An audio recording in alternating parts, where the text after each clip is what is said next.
Hi, first grade. Hi, Janine. Hi, Hadassine. Hi, Zaytine. So good to see you. I am going to read today. Mrs. Kormel is not normal or normal. I know Taneem has been reading this series, the My Weird School book series, and this is book 11. But what we've noticed about these books is that you don't really need to read the previous book, the one before, to understand what's going on. The characters, the kids are somewhat the same, most of them, but I think you'll all catch on pretty quickly. You don't really need to read the book before to have it make sense. So I thought that I would share it with all three classes in case you want to read together. So this is the 11th book. It's called Mrs. Kormel is Not Normal. And every book is about a different teacher. That's why you don't really have to read the one before. So I'm just going to read a little bit today. Let's begin. Name is just starting this book too. We just finished up our last one. And I'm going to do my best to show you the pictures either before or after I read the words. There are some pages that you just have to use your imagination. They only have words, and some of them have pictures. So it starts off with a picture.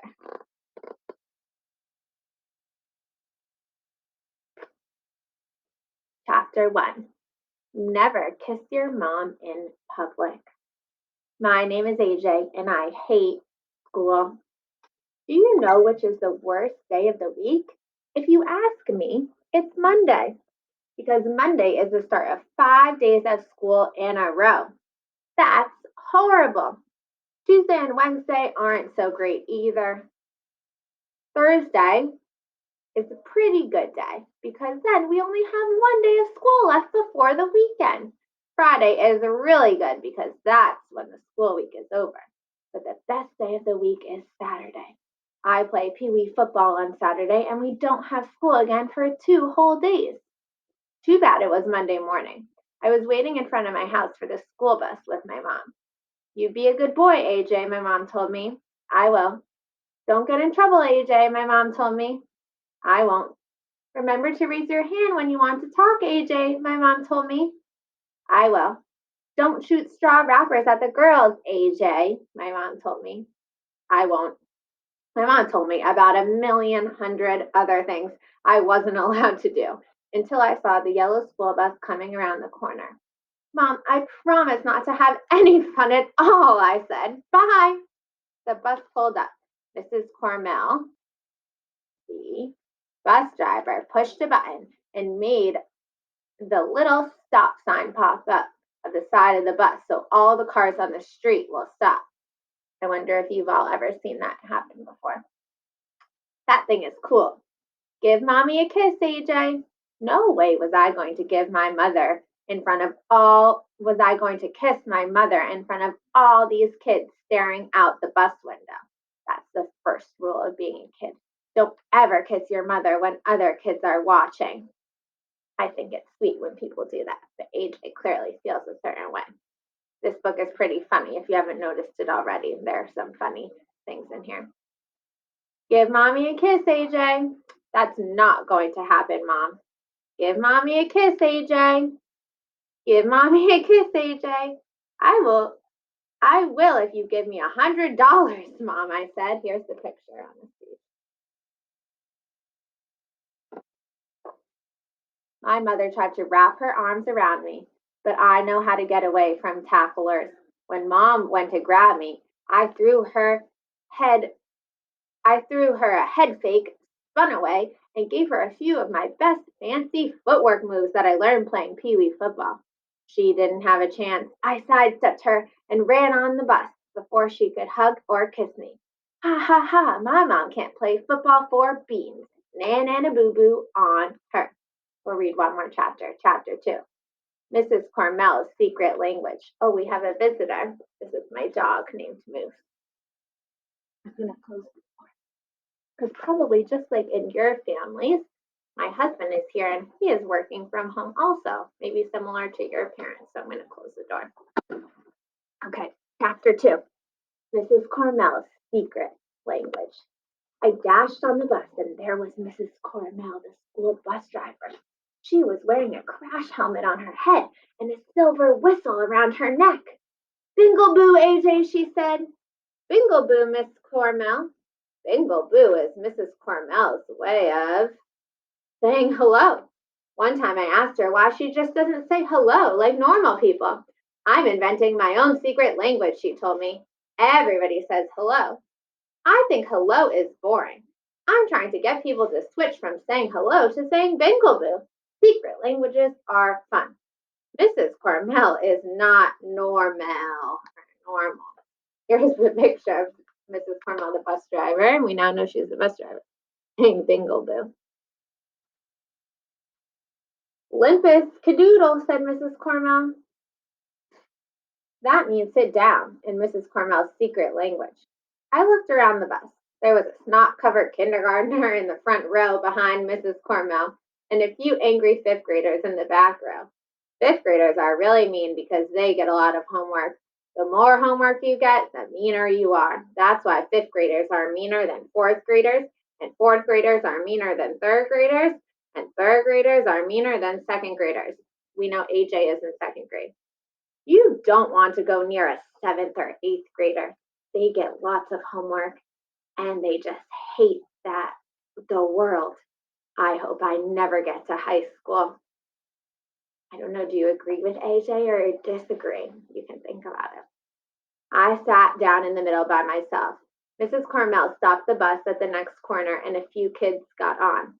At the stop after that, my friends Ryan and Michael got on. Bingle-boo, Mrs. Kormel said to Ryan and Michael. Limpus cadoodle. Ryan and Michael sat down next to me. What did you bring in for show and share? Ryan asked. I brought in an old light switch. I brought in a ball of string, said Michael. Show and share is when we bring something from home that starts with a certain letter of the alphabet and talk about it in class. Today's letter was S. I took my show and share thing out of my backpack. It was an action figure called Stryker Smith. He's a superhero from the future who travels through time and fights with bad guys with sharp swords that's attached to its hands. He can turn into a jet plane too and fly when you push a button. I saw a commercial for Stryker Smith on TV and bugged my parents until they finally got it for me. Here's the picture. Stryker Smith belongs to a secret organization of crime fighters, I told Ryan and Michael in case they didn't see the commercial. You should get extra credit, Ryan said, because Stryker Smith has 2 S's. He's cool, said Michael. Sometimes I take my old action figures down to the basement, and my dad lets me saw them in half or torture them with his power drill. Ooh, that sounds scary to me. I take mine out in the sun and melt their faces with a magnifying glass, said Ryan. Michael and Ryan are weird. At the next stop, this really annoying girl in my class named Andrea, who thinks she knows everything, got on the bus. She has curly brown hair. Well, the bus didn't have curly brown hair. Andrea did. Bingle-boo, Andrea said, Mrs. Kormel. Bingle-boo, Andrea said. I'll go limpus cadoodle now. Remember, that means sit down. What a brown noser. Andrea plopped herself down in the seat right in front of me, like always. Good morning, Arlo, she said. I hate her. Andrea's mother found out that AJ stands for Arlo Jervis, so Andrea went and told everybody. It was the worst day of my life. I thought I was going to die. I wanted to switch schools or move to Antarctica and go live with penguins, but my mom wouldn't let me. Penguins are cool. Are you boys ready for the big spelling test this afternoon? Andrea said. Oh no, I forgot all about the big dumb spelling test.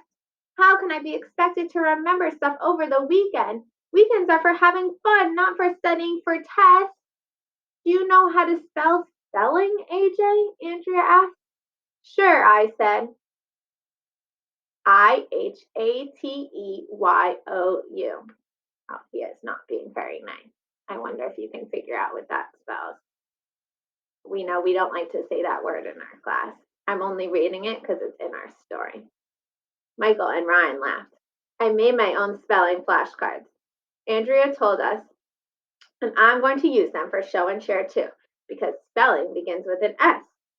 I was going to tell Andrea that stupid also begins with an S, And that's what she is, but I decided I would save that and use it for next time she really got me mad. It's a good thing he saved it because it wasn't so nice. Andrea turned around so she wasn't facing us anymore. I picked up Striker Smith and pretended that he was going to attack the back of her head with his sword. It was hilarious. Michael and Ryan laughed, but Andrea turned around suddenly before I could take Striker Smith away from her head. That's a nice doll, Arlo, she said. It's not a doll, I told her. It's an action figure. My mother told me that action figures are dolls that boys sometimes like, said Andrea. They are not, are too.